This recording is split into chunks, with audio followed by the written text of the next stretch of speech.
Assalamualaikum warahmatullahi wabarakatuh. Saya Septending Selestari, NIM 2063 201030. Saya akan menjelaskan sejarah perkembangan administrasi publik. Sejarah perkembangan administrasi publik pada dasarnya dapat ditelusuri melalui berbagai literatur yang membahas tentang administrasi publik.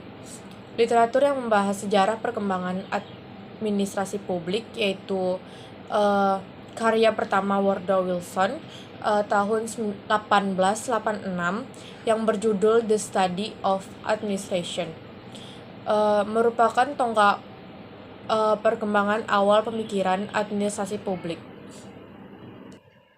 Kemudian, Sigian menjelaskan perkembangan administrasi ditinjau dari segi penahapan sejak lahirnya hingga sekarang telah melewati 4 tahap. Yang pertama, tahap Souffreville tahun 1886 sampai 1930.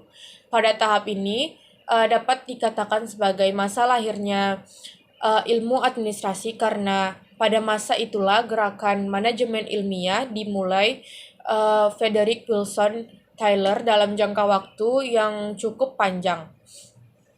Beliau menspesialisasikan dirinya dalam bidang administrasi dan manajemen. Dan beliau juga memperjuangkan diakuinya administrasi dan manajemen sebagai salah satu cabang ilmu pengetahuan. Yang kedua ada tahap konsolidasi dan penyempurnaan tahun 1930 sampai 1945.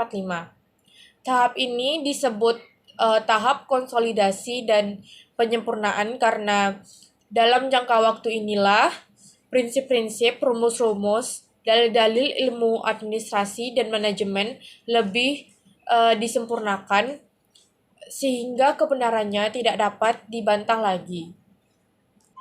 Yang ketiga ada tahap Human Relations tahun 1945 sampai 1959. Tahap ini disebut tahap Human Relations karena setelah terciptanya prinsip-prinsip, rumus-rumus, dan dalil-dalil yang sudah teruji kebenarannya, perhatian para informal apa yang perlu diciptakan, dibina, dan dikembangkan oleh dan antar manusia pada semua tingkatan organisasi demi terlaksananya kegiatan yang harus dilaksanakan dalam suasana yang intim dan harmonis.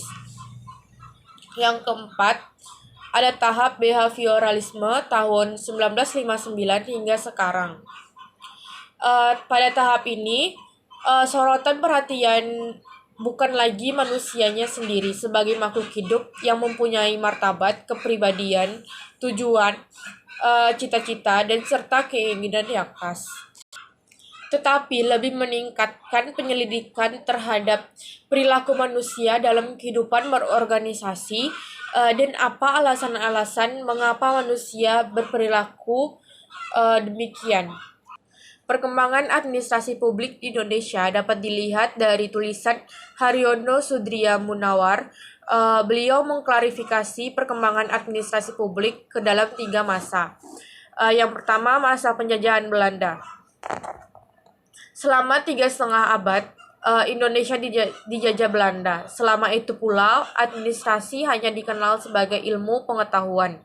Pada masa ini, administrasi diartikan secara sempit yaitu sebagai pekerjaan yang berhubungan dengan ketatausahaan. Dalam bahasa Belanda, dikenal sebagai administrasi.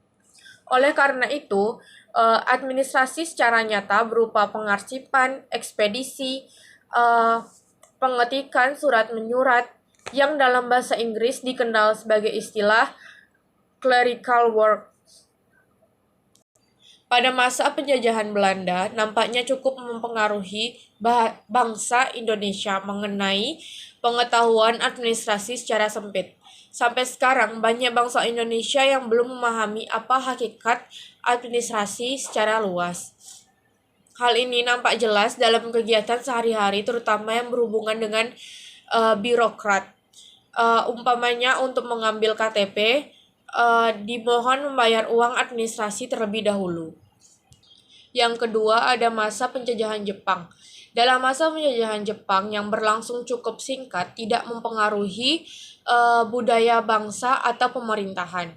Begitu juga ilmu administrasi penerapan secara optimal belum terpikir. Meskipun demikian, ada beberapa hal yang perlu dicatat pada masa itu, berupa dibentuknya rukun-rukun kampung.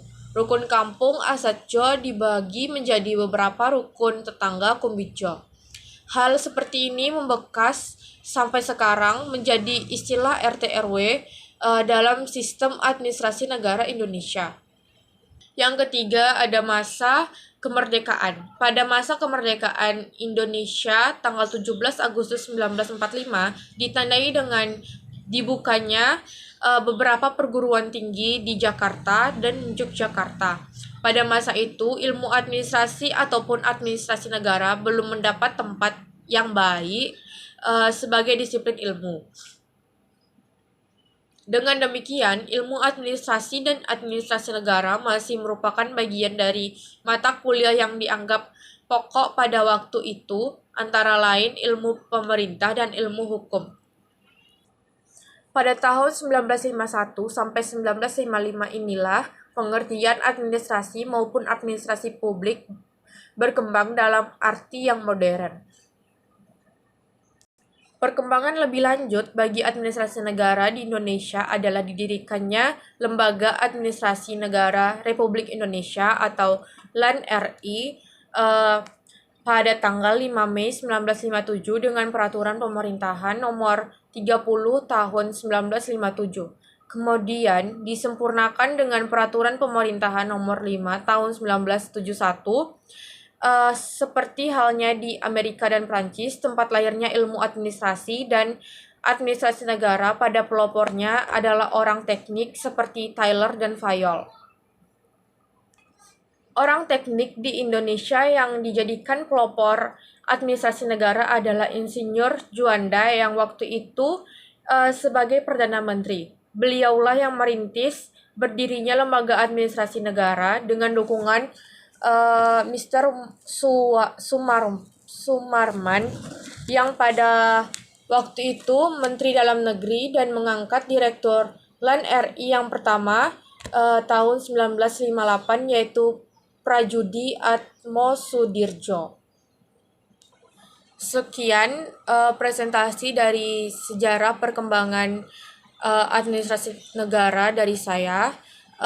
Assalamualaikum warahmatullahi wabarakatuh.